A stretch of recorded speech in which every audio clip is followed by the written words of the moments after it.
para sa ating mga balita ngayong linggo. AMD fixing USB issue of 500 series chipset motherboard.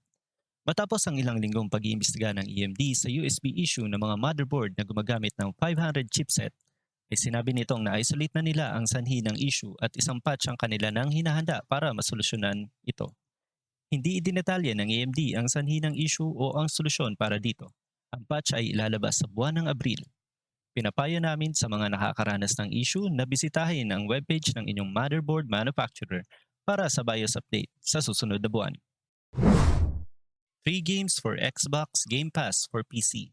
Para sa mga nakasubscribe sa Xbox Game Pass para sa PC, na idagdag na sa subscription ang EA Play.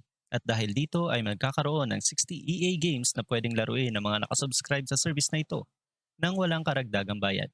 Ilan sa mga larong na idagdag sa Xbox Game Pass library ay ang Star Wars Fallen Order, Titanfall 2 at Star Wars Squadrons.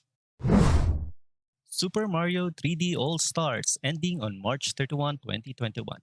Para sa mga Super Mario fans na nagbabalak bumili ng Super Mario 3D All-Stars, ang laro ay mabibili nyo digitally hanggang March 31 na lamang.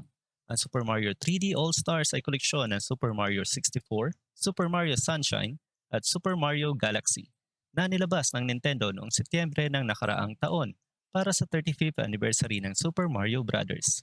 Para sa mga nakabili na ng nasabing laro ay maaari nyo pa rin itong laruin at ma-download pagkalipas ng March 31.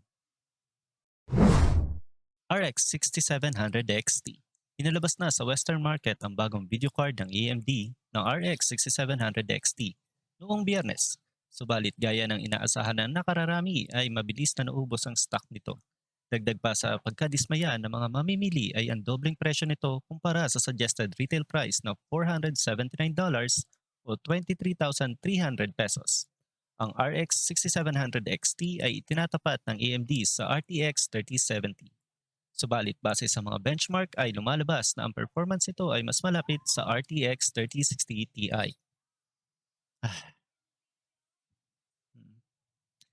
Yeah guys, next year. Sana next year ay makabili na tayo ng video card. At dyan po nagtatapos ang pang-istorbo ko sa inyo ngayong linggo. For more information regarding the news that we have featured, please check the description of the video. Maraming salamat. Natama here.